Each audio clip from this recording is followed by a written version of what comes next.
Hello, my name is Tomasz and welcome to our channel. Today's subject is hip stability. We will go through simple exercises that I personally do every day to improve my muscles and coordination, and then we will try to apply it in forward, backward and side step so you can transfer it also to ballroom dancing.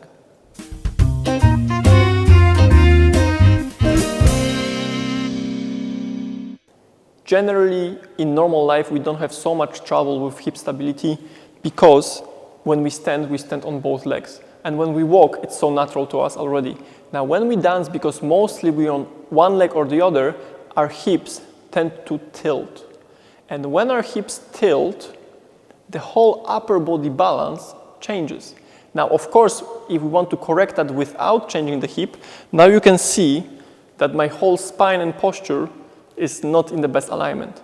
So it all starts pretty much on your pelvis bone, and that's also when the spine starts, that initiates the whole postural movement and stretch up. So when we're on one leg, there's one particular group of muscles that is responsible for keeping us parallel to the floor, and that is our gluteus medius. Gluteus medius is the muscle that is pretty much on the side or on the maybe back of your hip. And hopefully today when you do the exercises with me, you will feel it. If you don't, then you might have to check it with, again, physiotherapist, yoga teacher or Pilates teacher, because you're probably doing that exercise incorrectly. The first exercise will be very simple. We will be on one leg. We can pick right or left. I will be on my right leg. I'll put my arms to the sides to already practice a little of the ballroom as well. Now, it's very simple. I'm trying to maintain my hips parallel to the floor. I will lift the knee up and move my leg to the side. And again, notice that my foot is all the time in the air. I'm not putting it down and moving it to the side. I keep it constantly in the air. Now, the trick of this exercise is to maintain the pelvis bone all the time parallel to the floor and your posture in the same place. Because it's very easy to do that and do,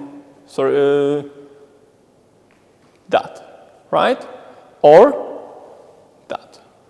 So we are trying to keep that as stable, as fixed, glued, cemented as possible, and only move the knee and the foot. The knee and the foot, the knee and the foot. And of course, I should do it on both legs. So now, for this exercise, we will need a ball. And the exercise is called a hip dip. Well, it's only our name, so I don't think there's any trademark on it. Now, what we need is we need to put the ball between your hips and the wall. Now, if my ball is on the right-hand side, I will be standing on my left leg. I will lift my right foot up, and now notice that at this moment I'm trying just to be straight and comfortable. I'm not trying to lean against the wall, and I'm not trying to put my feet too close, so I'm fighting against with the ball. So my foot is comfortably underneath my hip. I will lift my right leg up, and now I will dip my right hip a little down, and then imagine there is a hand on the left side that pushes that hip a little up.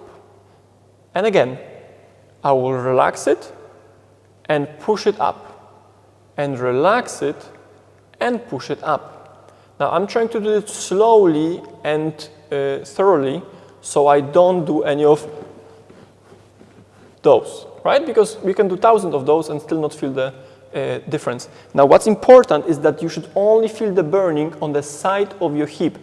If you feel the stomach muscles, the side of stomach muscles, or the side, it means that you're not using those muscles, you're using other ones to compensate, and it's very important to try to find those. But for that, you might need maybe yoga teacher, Pilates teacher, or a physiotherapist would be a great idea. After even 5, I already feel burning. So I would recommend doing maybe 10 in the beginning, maybe 15 on both legs, of course. You can try more. I would always try to push through that initial burning and do just a few more to always improve and push yourself to do more and more.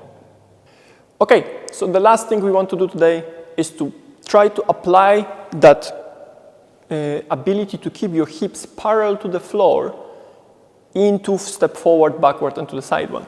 I will just move a little more backward. I will be on my left foot. And now I'm trying to keep my hips parallel to the floor, and without any movements to the side, I will try to make the step until the middle, and especially now, try to put your hands on your hips, push them slightly down, and move your hips over the foot without the angling of the hip. The very good idea to do in this exercise is once you place your foot forward, when you arrive on that leg, you should lift the foot up and feel that you're on balance. So whether your foot is on the floor or off the floor, your hips are in exactly the same alignment. So now, when we go backward, and I will go backward with my right foot, it's very common to drop your left hip to the side. So try to again hold both of your hips and move your hips downwards, both of them equally, whilst preparing the foot. Now we're moving the hip away from the foot. Whoa. And when we arrive on the right foot, again, push that hip slightly down to make sure it doesn't drop to the side. We need to arrive on that leg with still hips parallel to the floor. Okay, I will do it again from the other leg. So I'm going forward, arriving on the leg, lift the leg up, and backward, arriving on the leg, lift the leg up. And you should feel that your sides of the hips have to work really, really hard to maintain the whole stability of the body. But remember, the harder we work in those parts, the more relaxed we can be in the top, in the shoulders, in the head, and probably in the frame a little, so we won't look like a pulled up kitten, right? That's not the idea we want to have. Of course, going to the sides, we can do the same way, it's the same thing. So I'm trying to keep my hips parallel. When I extend my foot, I'm trying not to drop that hip. I will move it to the side. When I arrive on my other foot, I will lift my leg up and try to maintain that position. And even you can touch your side of the hip. It should be strong, toned, and working. I can do, of course, the other leg, palm, and it's done. Thank you for watching. Hopefully you enjoyed it. And if you did, please subscribe it and maybe share it with your friends because they might use those tips.